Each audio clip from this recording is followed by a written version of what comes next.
From our artists' hands to yours, Portland's Saturday Market opens Saturdays and Sundays at Southwest Ankeny and Nadeau Parkway. Spend $25 or more and receive 2 hours of free parking at any Smart Park or a free TriMet ticket online at portlandsaturdaymarket.com.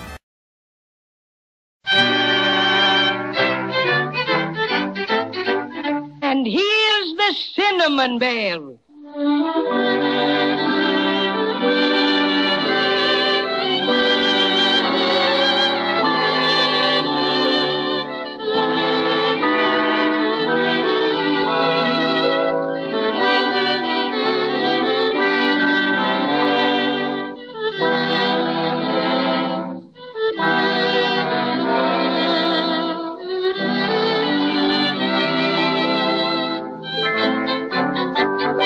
It's time again for Judy and Jimmy, who, with their friends, the Cinnamon Bear and the Crazy Quilt Dragon, are having a pretty difficult time. After Queen Melissa of Maybeland gave them an envelope containing instructions for having their broken silver star put back together again, they set out for the Wishing Woods because the instructions were written in magic ink and could only be read in total darkness. In the middle of the woods, they met Snappersnick, the crooning crocodile, who lived in a big white bathtub and sang. He was very, very much interested in the magic instructions and asked if he might take a look at the envelope. Jimmy obligingly held it up for Snappersnick to see, and clack, clack went the crocodile's jaws, and the instructions were gone. A pretty kettle of kipper snacks this is, a pretty kettle. Yeah. What do you mean by chewing up Melissa's important instructions, Snappersnick? They were ever so valuable, and now we'll never know what they said, and we'll never be able to find out how our broken star can be mended. My friends, don't carry on like this. Why, fine thing. I do believe you're the crudest crocodile I ever laid eyes on. And just wait till I lay me cinnamon paws on him. I'll teach him a thing or two. Splendid. Maybe you could teach me how to sing a low H flat, huh? I've never quite been able to swing it. Well, if you didn't have such a big nose, I'd twist it. That's what I do. Oh, dear. Do you suppose if we went back to Melissa, she'd give us some more instructions, Cinnamon Bear? I'm afraid not, Judy. She'd probably think us very careless and unworthy. Oh, come, my friends. Why so bleak? Don't be like that. Didn't you say you wanted to read the instructions? Of course we did, you bad, bad crocodile. But how can we read them when you've got them inside you? Didn't Melissa say those magic instructions could only be read in total darkness? Sure, that's what she said, you big blunt-nosed bully. But even if we did find some darkness like that, we wouldn't have anything to read in it now. Aha!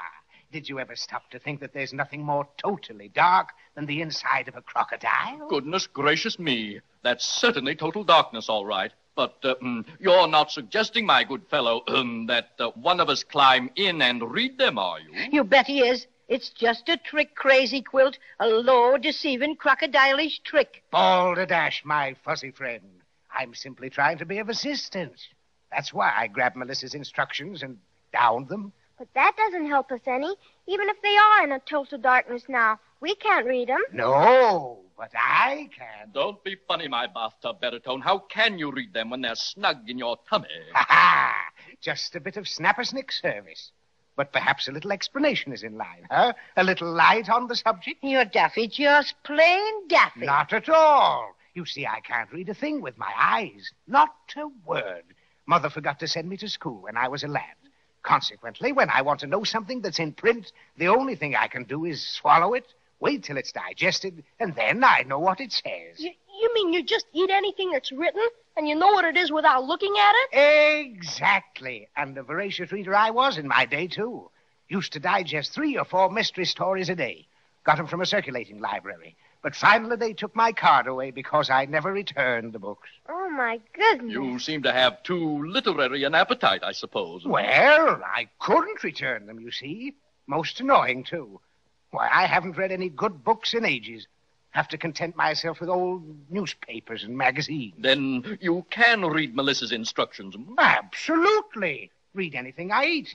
In some ways, an advantage. I eat all my singing lessons. And the music, too. Incidentally, I have quite a repertoire of songs on tap. How would you like to hear me sing On the Road to Maybeland? If you don't mind, we'd much rather hear you read those instructions. Yes, please do, Mr. Snappersnick. How long does it take you to digest something so you could read it? Well, that depends on what it is. Took me all last summer to digest half of Anthony Crocodile. Then I gave it up. Little too much of a meal. But these instructions are nothing. Should be digested by now. Hurry up and read 'em, Snapper Snick. We've got to get going. Very well. Must close my eyes first so I can concentrate. There. Mm-hmm. Ah. My. Tell us quick. What do they say? Most interesting. Quote, then Christopher Crocodile stared deep into Cynthia Crocodile's blue eyes and then... Oh, pardon me. Got mixed up with the short story I ate out of Crocodile Confessions this morning. Oh, quit fiddling around and read the instructions, will you? Right away. Here we are. Quote, the wishing well is where to go to find out what you want to know. Unquote. Gee, that doesn't say how we can get the Silver Star put back together again. It just tells us to go someplace.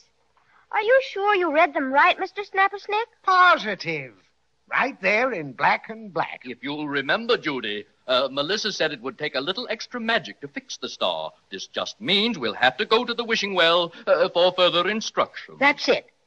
Do you know how to get to the wishing well, Snapper Snick? Not exactly. I never venture very far away from my blessed bathtub. But they tell me it's in that direction. It is? Come on, everybody. Let's get started. Yes, let's. Thanks so much, Mr. Snapper Snick, for reading Melissa's instructions and everything. Oh, glad to have been of some assistance, and sorry you can't stay to hear me sing a bit. Really remarkable voice, you know. May do a little opera next season. And thanks again. Thanks again, Snapper Snick, and goodbye. Yes, goodbye, Snapper. So long. Ah, yes. Goodbye, my friends.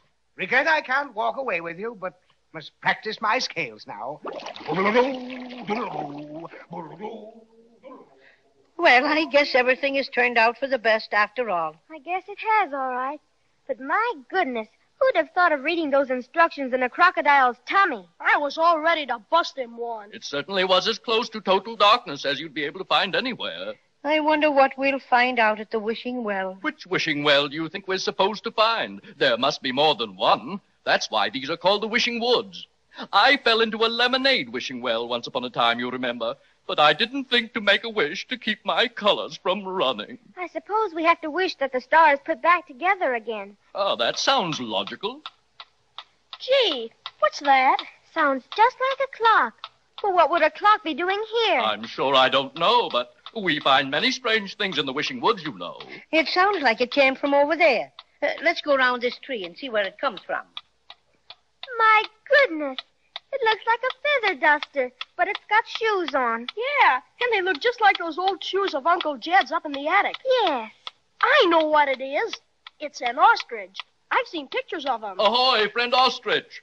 My word, he's got his head stuck in the ground. Who's there? Just us, Judy and Jimmy. Paddy O'Cinnamon and yours truly, Crazy Quilt. I'll be right out. What do you suppose he's doing with his head stuck in the ground that way? Maybe he can tell you, Judy. Hello, my friends, and what can I do for you today? Well, we were just wondering. About that ticking noise. Oh, that. Just my breakfast, mates. A lovely green alarm clock. Alarm clock? Yes, indeed. Oh, it was a beauty, all right. Most refreshing. Jimmy, I remember that ostriches eat awful funny things. Don't let him see the broken star. He might take that away and eat it. Pardon me, little lady. I couldn't help hearing what you said. Very keen ears, you know. You don't have to worry about my eating anything you may happen to have with you. I'm not like other ostriches. I'm delicate. That's what I am. Delicate. I'm an ostrich as knows what he likes. If you don't think I am, you're mistaken. My favorite dish is divinely delicious. It's scrambled alarm clocks and bacon. Some ostriches go in for dainties, like hot water bottles and socks. They rave about lampshades and doorknobs, but stick up their noses at clocks. I've tried everything in the cookbooks, and of all of the food I've partaken, there's nothing so yummy or good for the tummy as scrambled alarm clocks and bacon. Just follow my simplified diet for peaceful, contented insides. Alarm clocks will stifle your hunger and call you for dinner besides. You can set all the clocks that you eat for the next time you wish to awaken. And when they start clanging, you're up with a bang, and it's scrambled alarm clocks and bacon. Strike me pink, dear scrambled alarm clocks and bacon. Very Well, good. that's fine. You certainly are a very unusual bird, Mr. Ostrich. Oliver's my name, little lady, and you don't have to put an handle to it. Just plain Oliver. But I will admit to the unusual without too much boasting.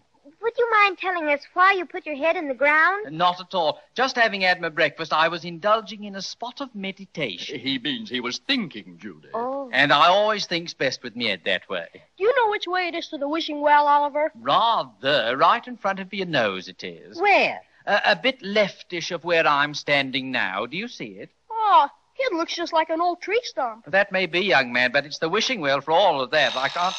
What's that? Strike me, think. That's the clock telling me it's time for more scrambled alarm clocks and bacon. I hate to have to dash off like this. No end, sorry. Cheerio. Oh, Thanks, goodbye. Mr. Oliver. Well, I guess it's up to us to look it over anyway. It doesn't look like a well from here now, does it? It certainly doesn't. But come on.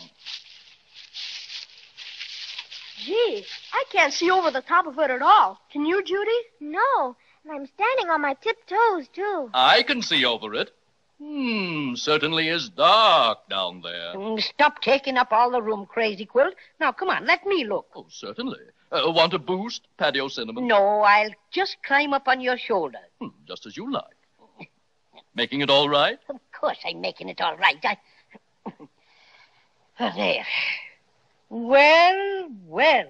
I'm not making a pun, I hope you understand. Oh, no. There must be something to show it's a wishing well.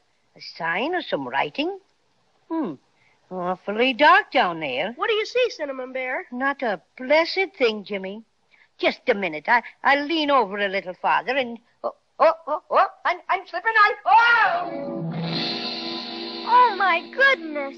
He's fallen into the wishing well. Poor Cinnamon Bear. The bottom of a deep, dark wishing well is certainly a terrible place to be. And while we're on the subject of wishing wells, I wish I knew how the Cinnamon Bear is going to get out. But it looks like we'll have to wait till next time for that. And believe me, I'll be right here to meet you.